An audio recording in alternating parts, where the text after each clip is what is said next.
If you love food and you have a few friends, I highly recommend starting this group. We have been doing this for almost 9 months, and we started it with soups, then we moved on to salads, and at the end of the year, we're gonna be making appetizers.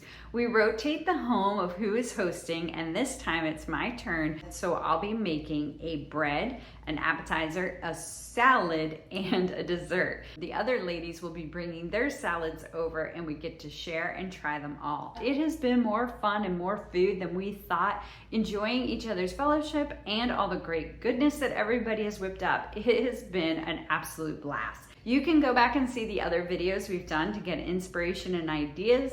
I'll also list the recipes below of what I whip up in the kitchen. But let's go ahead and get started, and you can see what I've done. I'm starting with my bread as it will take the longest, but I'm taking a shortcut here. This is my Pampered Chef bread mix, the Italian herb, and I love these because it takes all the guesswork and effort out of it, and it provides all the taste and textures of homemade. You see here there's only 2 ingredients and there's only 3 steps, and Pampered Chef makes a variety of these. They have every mix from like brownies, cakes, other bread styles such as beer bread, which I love to give as gifts. Anyway, I'll link below with all of those are in the description. So I'm going to add the mix in just 1 cup of water. I'm going to mix that together, and then I'm going to cover it with plastic wrap and let it rise for 2 hours. While it rises, I'm going to get started on my dessert, which is a sugar cookie fruit pizza. It's a Pampered Chef classic recipe because it's visually stunning and equally as tasty.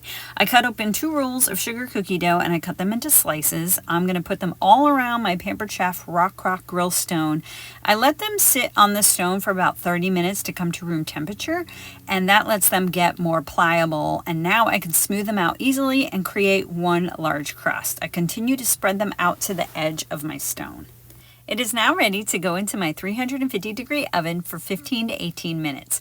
My cookie crust is done when it gets a little golden on top, and it smells up the whole kitchen with wonderful sweetness. I'm going to let this cool completely while I make the cream cheese whipped topping. The topping includes 1 block of cream cheese. I'm going to add 1/4 cup of powdered sugar. I'll add a teaspoon of vanilla, and I'm going to mix that until all of it is smooth.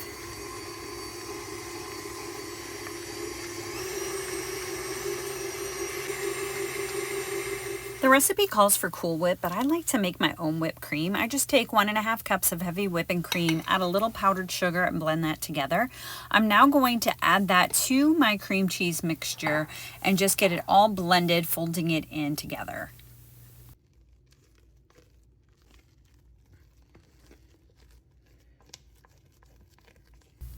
I added the entire bowl of my cream mixture onto my completely cooled crust, and I'm smoothing it out evenly.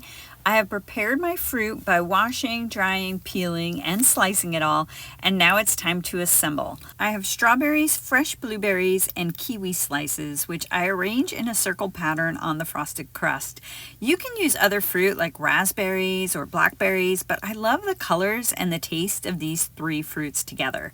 Now, kiwi is not something I eat very often, so every time I have it, I'm always surprised by how sweet it actually is. And actually, Aldi is a great place to buy these, as I see them there often. My dessert pizza is all done, and doesn't it look so good? I can't wait to share it with my friends after our meal.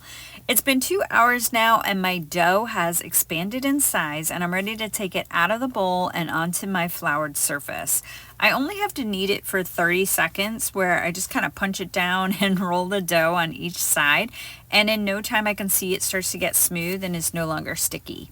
I shape it into a round loaf, and I'll add it to my baking stone by Pampered Chef, where I'll cover it this time with plastic wrap and a loose towel for about 30 minutes. While it's resting again, I'm going to go ahead and make my salad. The salad I'm making is a lemon, asparagus, artichoke, Orzo salad. So for 4 servings, I'm going to make the entire box of Orzo. Into my boiling water for 8 to 10 minutes, then I strain it and rinse it with cold water to stop it from cooking. I add it to a large bowl and drizzle it with extra virgin olive oil.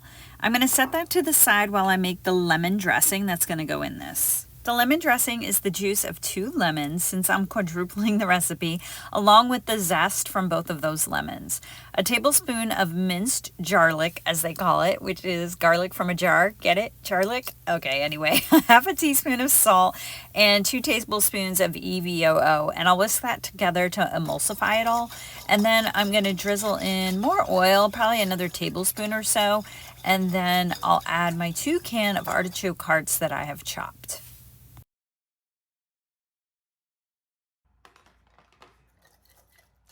I'll stir that all together, and now I'm ready to combine everything. In the last few minutes of the pasta cooking, I added to the water a fresh bundle of asparagus that I cut into thirds. So now I'm adding that cooked asparagus to the orzo. And I'm also going to now add my artichoke hearts that are in that lemon dressing. Up next, I'm going to be adding some fresh herbs. I have some chopped dill, and also I chopped up some mint that I'll add in now. And then I'm going to be adding the cheese. I have a carton here, about 6 ounces of Feta cheese that's crumbled. I'm going to add that in. And I have another half a package of Feta cheese that I'm going to add in as well, because you can never have enough cheese. I did add the juice of 1 more lemon just to help it have a little more liquid, and now it is all done and ready to be served into our jars. So 3 jars, 1 jar each for my salad sisters, and the remaining salad will go into a smaller bowl to serve from that we will be eating this evening. My bread has now doubled in size, and it is ready to go into the oven at 450 degrees for 20 minutes. After about 10 minutes, I covered it with aluminum foil to stop it from browning, as it was browning really quickly. This bread smells so heavenly. I added some finishing touches, including these wine charms on our wine glasses. My husband got me these for Christmas. There is one of every letter, and I thought it was a cute touch to add their initials to their glasses.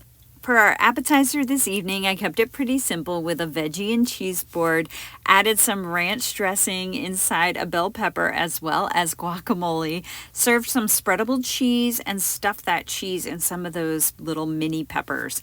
I just threw that together and also had some cucumbers, of course, from our garden. And I have our salads ready to be given out. I am so ready for our salad sisters to get here. I have my chalkboard sign ready to greet them, and we are ready to get this party started.